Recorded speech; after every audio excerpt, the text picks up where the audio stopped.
तो हेलो दोस्तों, subject board में आपका स्वागत है। तो दोस्तों जल्द ही आपका साइंस का एग्जाम होने वाला है और यहाँ पर देखो काफ़ी पेपर है। इनमें से कोई एक पेपर आपके मतलब पेपर में आने वाला है सीबीएसई बोर्ड में। अब ये कौन से कोड का किस कोड में होगा वो आपकी किस्मत है, ठीक है। अब मैं इसमें जो बता रहा हूँ ना, इनमें से कोई एक कोड आपका पेपर आने वाला है एज इट इज, ठीक है। मतलब इनमें जो पेपर में जो क्वेश्चन है ना वो काफ़ी इंपॉर्टेंट है और ये मतलब एज इट इज आने की संभावना है, ठीक है। मतलब ये पेपर अगर आपने कर लिया ना, इनमें से कोई भी एक कोड में बताने वाला हूँ, ठीक है। एक कोड में बताऊंगा आपको और जिसके क्वेश्चन जो मैं बताऊंगा वो पेपर में आने की बहुत चांस है, ठीक है। वो करके जरूर जाइएगा आप। इस वीडियो में मैं आपको बताने वाला हूं, ठीक है। अब जैसे यहाँ पे डिफरेंट कोड्स है मेरे पास और आपको पता ही है कोड तो अलग अलग आते हैं। अब आपकी किस्मत है, आपका अगर सेम कोड आ जाए तो 122 इस कोड का हम सॉल्यूशन आज देखेंगे, ठीक है। तो ये सॉल्यूशन मैं आपको बताने वाला हूं इस वीडियो में, ठीक है। इससे पहले यदि आपने चैनल को सब्सक्राइब नहीं करा तो सब्सक्राइब जरूर कर दीजिएगा, जिससे आपको इसी तरह के इंफॉर्मेटिव वीडियोस की अप टू डेट जानकारी मिलती रहेगी। तो दोस्तों हम सोल्व करना शुरू करते हैं, एमसीक्यूज को करते हैं। देखो ये जो कोड है ना 3152, इसका हम सॉल्यूशन आपको बताते हैं। देखो सेक्शन ए में जो क्वेश्चन आए उसके आंसर आप जान लीजिए, ठीक है। और इससे पहले यदि आपने चैनल को सब्सक्राइब नहीं करा है तो सब्सक्राइब जरूर कर दीजिएगा, जिससे आपको इसी तरह के इंफॉर्मेटिव वीडियोस की अप टू डेट जानकारी मिलती रहेगी। तो देखिए first question, which of the following is not a thermal decomposition reaction. देखो ये वाली जो रिएक्शन होती है ना, थर्मल डिकम्पोजिशन होती है, इसमें ये टूटते हैं, इसमें ये आपकी बुक की है, ठीक है। ये वाली भी थर्मल डिकम्पोजिशन, इसमें हीट देते हैं तब ये दो में टूटती है। इसके बाद बात करते हैं डी में, इसमें भी हीट देते हैं। बाकी ये वाली जो आपके थर्मल डिकम्पोजिशन नहीं है, ये वाली, ठीक है, ये वाली नहीं है, तो इसका करेक्ट आंसर सी आ जाएगा। फिर नेक्स्ट है the process in which transport of soluble product of photosynthesis takes place in plant is known as. देखो जो वाटर का वो होता है ना कंडक्शन, वो किससे होता है आपका, वो आपका होता है जाइलम वगैरह इनसे होता है, ठीक है। लेकिन सोल्यूबल प्रोडक्ट अगर ट्रांसफर हो रहा है तो वो क्या होता है आपका, ट्रांसलोकेशन। क्या होता है वो, ट्रांसलोकेशन, ठीक है। ये डी, ये बुक का ही है, ठीक है। फिर next sense organ in which olfactory receptors are presented. तो ऑल्फैक्टरी रिसेप्टर्स कहां पर होते हैं, आपके नोज में लगे होते हैं, ठीक है। तो इसके आंसर ये क्या आ जाएगा, ए, और इसका डी, ठीक है। अब देखते हैं नेक्स्ट, ठीक है। आप वैसे भी सोच सकते हो, देखो ट्रांसपिरेशन तो हो नहीं सकता इसमें सेकंड में अगर सोचना चाहो तो, क्योंकि वो पानी ऊपर भेजता है, ठीक है। ट्रांसपिरेशन में और डायरेक्शन वो मतलब अलग अलग होती है ना, ट्रांसपिरेशन पानी ऊपर भेजता है ना। कंडक्शन तो हो ही नहीं सकता, इवोपरेशन हो ही नहीं सकता इसका, ठीक है। तो करेक्ट आंसर इसका डी आएगा। वैसे भी कर सकता आप ऑप्शन एलिमिनेशन से, ठीक है। फिर फोर्थ देखो, फोर्थ क्वेश्चन का आंसर देख लो। जो फोर्थ है ना, इसमें देखो मैंने पीडीएफ कैसे ना कैसे इंतजाम करा है इसका। अगर आपको देखो पीडीएफ मतलब अगर ये भेज दोगे ना आप मेरे को, तो जल्दी इसका सॉल्यूशन बन जाएगा, जो भी आपका सेट कोड है, ठीक है। तो वीडियो को कहाँ पर भेजेंगे, जो मैंने मेल भेजी ना आप ये ऊपर, वहाँ पर भेज दो, ठीक है। वहाँ पर भेज दो तो जल्दी से जल्दी मिल जाएगा आपको। अभी देखते हैं नेक्स्ट। देखो यहाँ पर है फोर्थ। देखो फोर्थ है the incorrect statement about placenta. देखो प्लेसेंटा में जो ए ऑप्शन है ना, ये it is disc embedded in a uterine wall, ये एकदम सही है, ठीक है। फिर नेक्स्ट है it contains villi on the embryo side of the tissue, ये भी एकदम सही है, ठीक है। बात करते हैं डी की, embryo get nutrition from mother's blood through it, इसी से वो बच्चे को क्या बोलता है, न्यूट्रिशन मिलता है, ये भी सही है डी। तो इसका इनकरेक्ट कौन सा आएगा, सी आएगा, क्योंकि इसमें लिख रखा है वेरी स्मॉल सरफेस एरिया, जबकि स्मॉल नहीं होता, लार्ज होता है, लार्ज सरफेस एरिया होता है, वहां पे ग्लूकोज और ऑक्सीजन को और पास करता है वो मदर से एम्ब्रियो में, ठीक है। तो इसका क्या आ जाएगा, सी आ जाएगा। फिर next fifth, which of the following is a redox reaction but not a combination reaction. तो देखो कॉम्बिनेशन रिएक्शन देख लेते हैं, अपने आप हमको वो मिल जाएगा जो नोट कॉम्बिनेशन है, ठीक है। तो ये कॉम्बिनेशन रिएक्शन ये नहीं होगा, ये कॉम्बिनेशन रिएक्शन ये भी नहीं होगा, ये भी दोनों। देखो कॉम्बिनेशन क्या होता है, ए प्लस बी मिलके क्या बनाता है, एक फाइनल प्रोडक्ट सी, ठीक है। तो सी भी नहीं होगा, तो इसमें डी हो जाएगा, ये कॉम्बिनेशन रिएक्शन नहीं है। देखो इसमें Fe2O3 का Fe में क्या हो रहा है, ये क्या हो रहा है, ऑक्सीजन हट रही है, ये इसमें रिडक्शन हो रहा है, और इसमें ऑक्सीजन जुड़ रही है, ये क्या हो रहा है, इसमें आपका ऑक्सीडेशन हो रहा है, और इसमें इसका रिडक्शन हो रहा है, इसका ऑक्सीडेशन हो रहा है, यानी कि दोनों रिएक्शन एक साथ हो रही है, इसी को बोलते हैं रेडॉक्स रिएक्शन। तो इसका करेक्ट आंसर डी हो जाएगा, ठीक है। फिर next the salt present in tooth enamel is, tooth में क्या प्रेजेंट होता है, कैल्शियम फॉस्फेट, ये सभी को पता है, ठीक है। तो ए इसका करेक्ट होगा।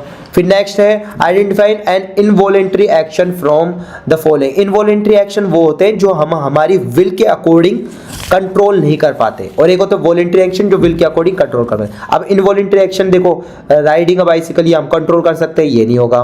पिकिंग अप अ पेंसिल ये भी हम कंट्रोल कर सकते हैं, ये भी नहीं होगा। Walking on a straight line हम चलते हैं, ये भी कंट्रोल वे में कर सकते हैं हम, ये भी नहीं होगा। तो इसका करेक्ट आंसर आएगा रेगुलर बीटिंग ऑफ हार्ट, ये अनकंट्रोलेबल है, इनवॉलेंट्री एक्शन है, सी इसका करेक्ट होगा, ठीक है।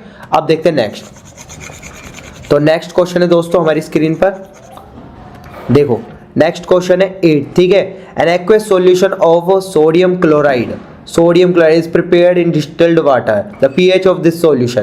देखो जो NaCl बनाते हैं ना हम रिएक्शन करके, NaOH ले लिया, जैसे HCl ले लिया, इन दोनों को जैसे मैंने ले लिया NaOH प्लस HCl, ठीक है। तो यहाँ पर देखो ये क्या है, आपका बेस है, ये आपका एसिड है, स्ट्रॉन्ग बेस है, ये क्या स्ट्रॉन्ग एसिड है, और यहाँ पर क्या बनता है सोल्ट प्लस वाटर, सोल्ट तो ये बन ही गया, और वाटर H2O।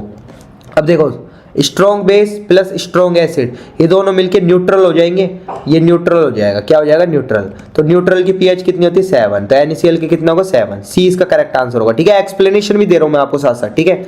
फिर 9th है a metal X is used in thermite process, when X is heated with oxygen it gives an oxide Y which is amphoteric in nature XY। अब देखो आपकी बुक में एम्फिटेरिक ऑक्साइड है ना, दो ही है, एक तो Al2O3 है, एक ZnO3 है, ठीक है, ZnO, ठीक है, ये वाला है ना जिंक ऑक्साइड, ये वाला है आपका, और एक ये वाला है, ये दो ही है एम्फिटेरिक। तो Al2O3 दे रखा है, तो बी इसका करेक्ट लगा लेना, ठीक है, एम्फिटेरिक ऑक्साइड, ठीक है, ये आ जाएगा इसमें बी। फिर देखते हैं नेक्स्ट। तो नेक्स्ट क्वेश्चन है दोस्तों हमारी स्क्रीन पर, ये आप दिखा देता हूं मैं आपको, ये वाला, ठीक है। Which one of the following is not a natural ecosystem. देखो नेचुरल पॉन्ड वाला होता है, ये नहीं आएगा। ग्रासलैंड इकोसिस्टम ये भी नेचुरल होता है, फॉरेस्ट ये भी नेचुरल होगा, तो इसमें डी इसका करेक्ट आंसर है, क्रॉपलैंड इकोसिस्टम, ये नेचुरल नहीं होता। फिर 11 देखते हैं, देखो यहाँ पर आपको इलेक्ट्रॉन की डायरेक्शन है, ये प्रोटॉन की डायरेक्शन है, ये मैग्नेटिक फील्ड की डायरेक्शन है। तो इसमें पूछा है a uniform magnetic field exist in the plane of paper, ठीक है, in this field an electron, ठीक है, एंड पोजिट्रॉन, ठीक है, एंटर एज शोन, ठीक है। The electron and positron experience force, ठीक है, इन दोनों का जो फोर्स होगा ना, एक्सपीरियंस होगा, वो हमें बताना है। तो इसमें क्या लगाएंगे, left hand rule, left hand, Fleming का लेफ्ट हैंड रूल है ना, वो हम इसमें लगा लेंगे। आप लगा कर देखना, फ्लेमिंग का लेफ्ट हैंड रूल लगाओगे तो इसमें जो आएगा ना, both pointing into the plane of paper. तो और देख लेते हैं बी क्या है इसमें, both pointing out the plane of the paper, ठीक है। सी वाला दे रखा है pointing into the plane of the paper and out of the plane of the paper, और pointing out of the plane of the paper and into the plane of the paper respectively. तो इसमें देखो एक बात बता देता हूँ आपको, देखो लेफ्ट हैंड थंब रूल से हम जब भी देखेंगे, ठीक है, तो इलेक्ट्रॉन की डायरेक्शन तो हम मानेंगे नहीं, तो इसकी डायरेक्शन को हम ऐसे कर लेंगे, क्योंकि हमारे पास देखो एक थंब होता है, एक ये फोर फिंगर, एक मिडिल फिंगर, ऐसे ही होता है ना, ऐसे ही तो लगाते हैं। ये फोर्स को डिनोट करती है, ये आपके किसको डिनोट करती है, मैग्नेटिक फील्ड को, और ये किसको, करंट को, ठीक है। तो इसमें करंट की डायरेक्शन ही लेंगे, तो इलेक्ट्रॉन के अपोजिट करंट की डायरेक्शन होती है, पोजिट्रॉन की भी ये डायरेक्शन है, तो दोनों की एक ही डायरेक्शन आएगी, ठीक है। और आप निकाल के देखोगे ना, जो थंब होगा, थंब आपका both pointing into the plane of the paper होगा, ए इसका करेक्ट आंसर होगा, ठीक है, ए इसका करेक्ट आंसर होगा। फिर नेक्स्ट देखते हैं, नेक्स्ट क्वेश्चन है दोस्तों आपकी स्क्रीन पर, देखो 12 the current carrying device which produces a magnetic field similar to that of a bar magnet is, ठीक है। तो इसमें दे रहा है current carrying device which produce a magnetic field similar to a bar magnet। ऐसी current device देखो आपने देखी थी ना, सोलिनोइड में होती थी ऐसे, जो बार मैग्नेट की तरह बन जाता था, ये नॉर्थ पोल हो जाता था इसका, ये साउथ पोल हो जाता था, फिर यहाँ से ये मैग्नेटिक फील्ड की लाइन पास होती थी, ऐसे बार मैग्नेट की तरह ये शो होता था। तो इसका क्या आ जाएगा, सोलिनोइड, ठीक है, बुक में भी दे रखा आपकी ये लाइन।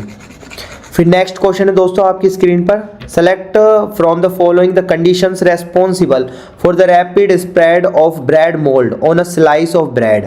देखो जो ब्रेड मोल्ड होता है ना, स्प्रेड, ठीक है, तो इसमें क्या होता है आपका, देखो इसमें एक तो आपका क्या होता है, formation of large number of spores होते हैं, इसके कारण होता है, बुक की लाइन है, बुक के हिसाब से बता रहा हूँ। और presence of moisture and nutrient in bread, ये दोनों चीज कंडीशन होती है ना, तभी वहाँ पर रैपिड स्प्रेड होता है ब्रेड मोल्ड में राइजोपस का, ठीक है। तो इसमें फर्स्ट और सेकंड वाला ऑप्शन किसमें है, ए इसका करेक्ट आंसर हो जाएगा दोस्तों, ठीक है। ए इसका करेक्ट आंसर हो जाएगा, फर्स्ट और सेकंड ये दोनों आ जाएंगे इसमें। फिर नेक्स्ट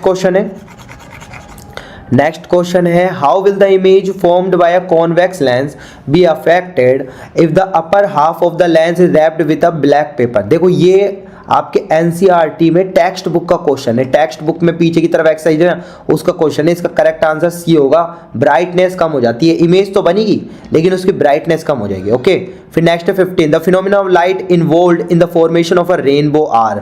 देखो ये भी बुक का ही क्वेश्चन है, और उसमें बुक में आपका क्या मेंशन है, इसमें मेंशन है पहले रिफ्रैक्शन होगा, फिर डिस्पर्शन होगा, फिर इंटरनल रिफ्लेक्शन होगा, ऐसी तो होता है, या रिफ्रैक्शन होगा मुड़ गई, फिर डिस्पर्शन होगा, उसके बाद लाइट बढ़ जाए, ये ऐसा हो जाएगा ना, 7 कलर में बढ़ जाएगी, डिस्पर्जन हुआ या रिफ्रैक्शन हुआ।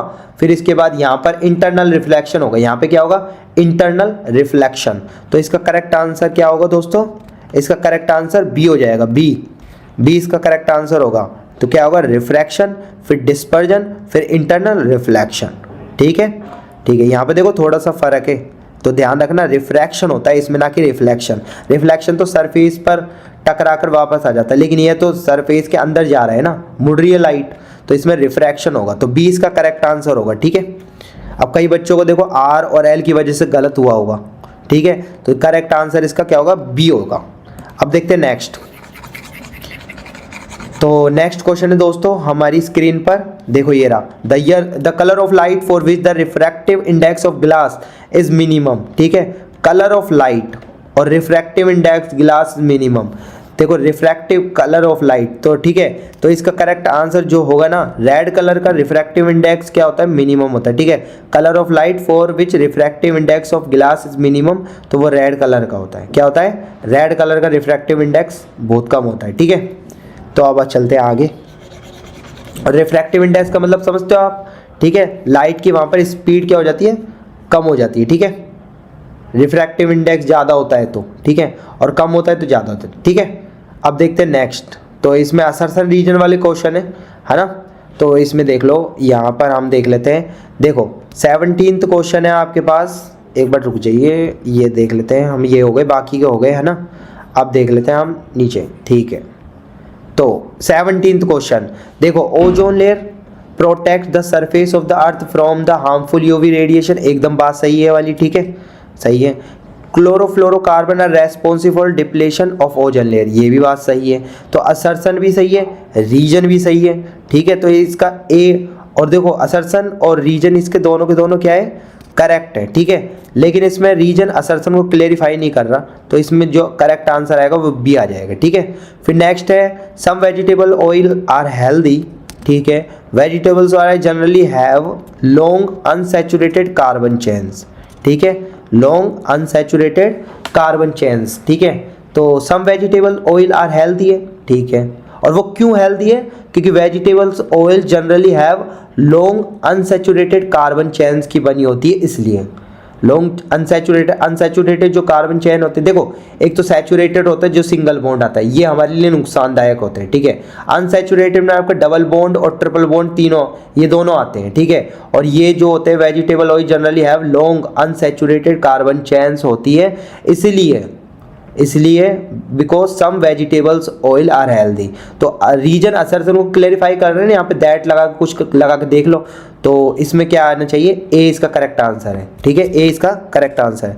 फिर नेक्स्ट है sex of children will be determined by what they inherit from there mother, नहीं ये तो एकदम गलत है ये वाली बात तो। और यहाँ पर है women have XX sex chromosome, ये एकदम सही है। तो इसमें देखो रीजन एकदम करेक्ट है, असर्सन रॉन्ग है, तो इसका जो बैठेगा डी इसका सही आंसर होगा। फिर नेक्स्ट है electrons move from lower potential to higher potential in a conductor, बात देखो एकदम सही कह रही है। देखो ये सेल का सिंबल होता है, प्लस से माइनस कौन जाता है आपका, करंट, और माइनस से प्लस कौन जाता है? इलेक्ट्रॉन। तो लोअर पोटेंशियल से हायर पोटेंशियल में जाता है इलेक्ट्रॉन, ये एकदम सही है असर्शन। तो फिर रीजन देते हैं dry cell maintain electric potential difference across the ends of a conductor. तो यहाँ पर डिफरेंस को मेंटेन रखता है ना ड्राई सेल, ये अपना रखता है। रीजन भी एकदम सही है, ठीक है। लेकिन रीजन असर्शन को क्लेरिफाई कर रहा है क्या? नहीं कर रहा ना। रीजन असर्शन को क्लेरिफाई थोड़ी कर रहा है इसमें, नहीं कर रहा ना इसमें। तो इसका करेक्ट आंसर जो होगा बी हो जाएगा, ठीक है। क्योंकि ये तो बिल्कुल ही अलग है ना, dry cell potential difference across की कर रहा है, लेकिन इलेक्ट्रॉन की डायरेक्शन का इससे क्या मतलब, ठीक है ना, इससे क्या मतलब। तो बी इसका करेक्ट आंसर हो जाएगा। ओके, तो इस तरह से दोस्तों हमने इसके सेक्शन ए जो एमसीक्यू है वो कर लिए। अगर आपको आगे भी इसके जो सेट्स हैं, सेट इसके 1 और 2 3 जो जितने भी बच रहे हैं वो सेट अगर आपको करने हैं सोल्व, ठीक है, और आगे इसका पार्ट करना है, तो हमको एक तो पीडीएफ भेज दीजिए आप, ठीक है। वो मैंने मेल आपको बता दी है शुरू में ऊपर ही, sani.ayashish, ठीक है, 786ayashish.com, ठीक है, इस पर भेज दीजिए। या फिर है ना आप ऐसे कर सकते हैं कि अपना मतलब यहाँ पर अपनी क्या बोलते हैं, यहाँ पर आप ये व्हाट्सअप नंबर दे दीजिए। व्हाट्सअप नंबर पे मैं भेज दूंगा कुछ लिंक, वहाँ से आप ले लूँगा, ठीक है, कुछ ना कुछ तो हो जाएगा, ठीक है। तो इसी के साथ दोस्तों ये वीडियो मैं यहीं पर फिनिश करता हूँ। तो उम्मीद करता हूँ दोस्तों ये वीडियो काफ़ी इन्फॉर्मेटिव रहा होगा आपके लिए। ऐसे इन्फॉर्मेटिव वीडियोस की अप टू डेट जानकारी पाने के लिए आज ही चैनल को सब्सक्राइब कीजिएगा और बेल आइकन के बटन को दबाना ना भूलिएगा। तो दोस्तों हम फिर से मिलेंगे, बाय बाय।